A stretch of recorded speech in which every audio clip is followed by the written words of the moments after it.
Welcome back to Britain Red Dot. Today's Prime Minister's questions unfolded under unusual circumstances. Keir Starmer was notably absent, having travelled to China on official business. In his place stood David Lammy, tasked with defending the government at the dispatch box. What followed was a session that quickly descended into confrontation and visible tension. Proceedings began in the traditional manner, with solemn acknowledgements. Tributes were paid for Holocaust Memorial Day, and condolences were extended to the family of Captain Philip Gilbert Maldoni. Respect was also given to Lord Flight, remembered for more than 2 decades of parliamentary service. These formalities, however, soon gave way to sharper political exchanges. The central issue was the Chancellor's recent U-turn and its impact on retail, hospitality, and leisure businesses. The opposition pressed the Deputy Prime Minister to confirm claims that over 90% of businesses in those sectors would receive no meaningful relief.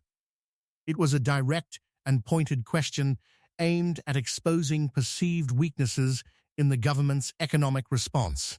In reply, the Deputy Prime Minister sought to reframe the debate. He welcomed the Shadow Business Secretary to the dispatch box and immediately shifted focus to past Conservative economic decisions, including the controversial mini-budget. He reminded the House of previous endorsements of Liz Truss and argued that the current criticism rang hollow given that record.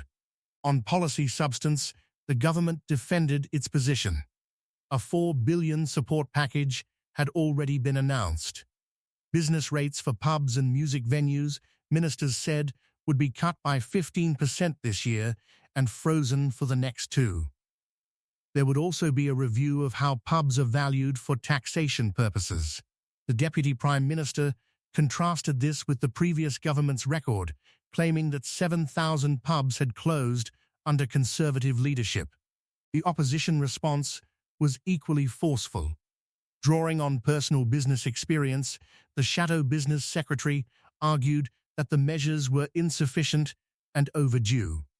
High streets, he said, were bleeding out, and the Chancellor's approach amounted to little more than temporary sticking plasters.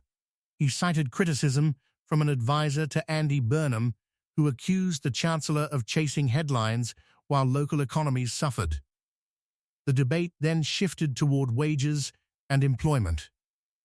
The Deputy Prime Minister accused his opponent of historically opposing the minimum wage, quoting remarks that suggested it was merely symbolic legislation. He countered that raising the minimum wage does not simply make legislators feel good, it materially improves lives.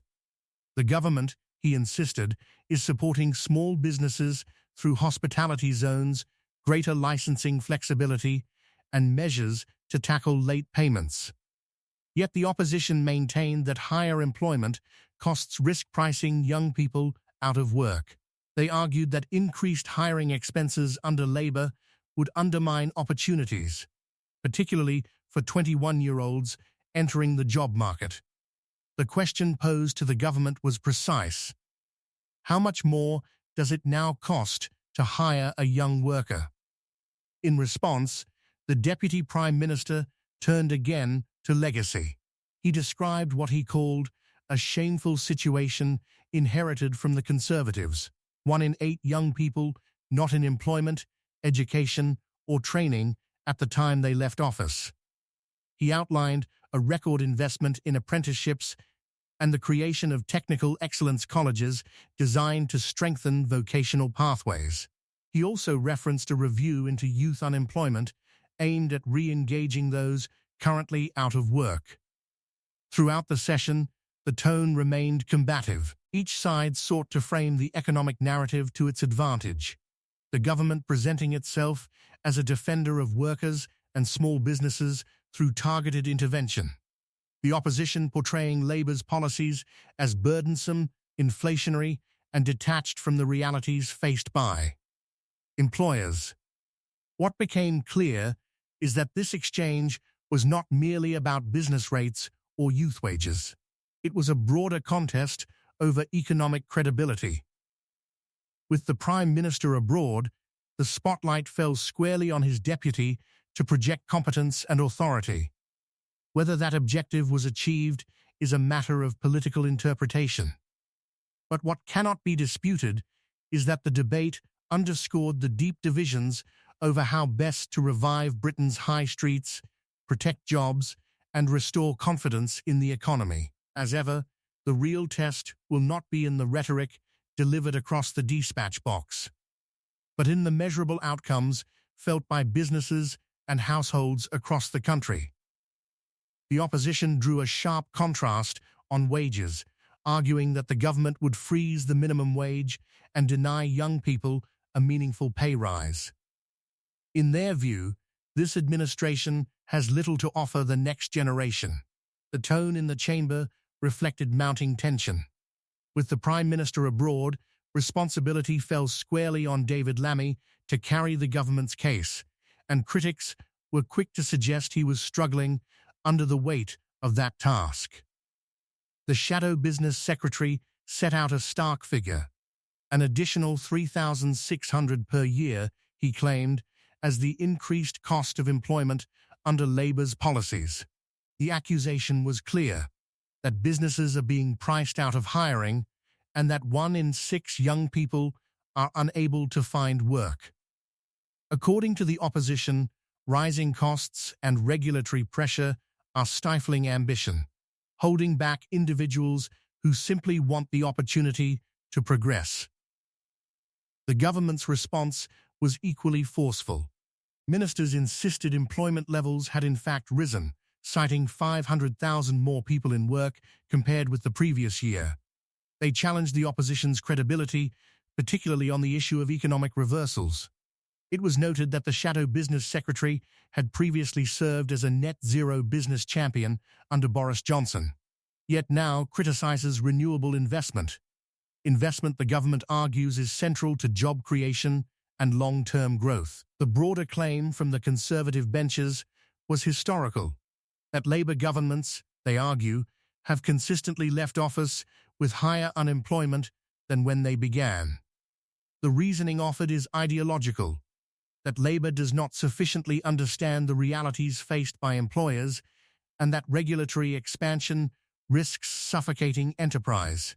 The opposition pressed for clarity on the projected cost of the government's unemployment legislation, demanding an official estimate of the burden placed on business.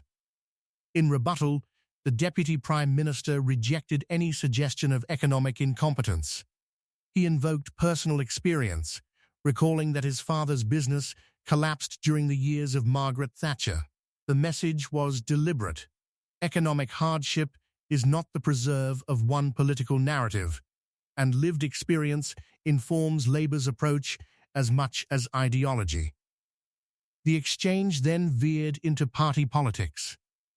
Reference was made to a number of Conservative MPs defecting to reform, highlighting internal fractures within the opposition.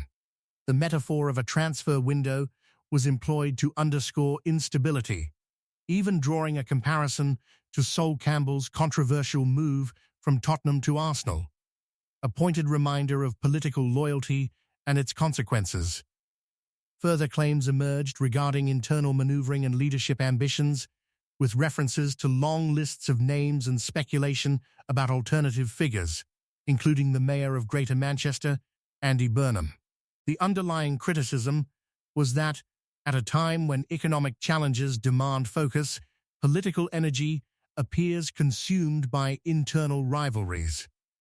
Returning to substance, the opposition asserted that the government's employment legislation would impose a $1 billion annual burden on businesses. Their conclusion was uncompromising: small firms see no meaningful relief, high streets remain under strain, and sectors ranging from hospitality to agriculture face continued uncertainty. The question posed was pointed: whether the greater concern is not the Prime Minister's overseas trip, but what awaits on his return. The Deputy Prime Minister, however, projected confidence. He dismissed speculation about leadership changes and redirected attention to what the government describes as tangible action, capping ground rents, addressing the cost of living, and investing in public services. The contrast, he argued, is between a government implementing reform and an opposition consumed by internal division. This session of Prime Minister's questions ultimately reflected more than partisan theatre. It revealed two competing economic narratives, one warning of regulatory overreach and rising costs, the other defending intervention as necessary to protect workers and modernize the economy.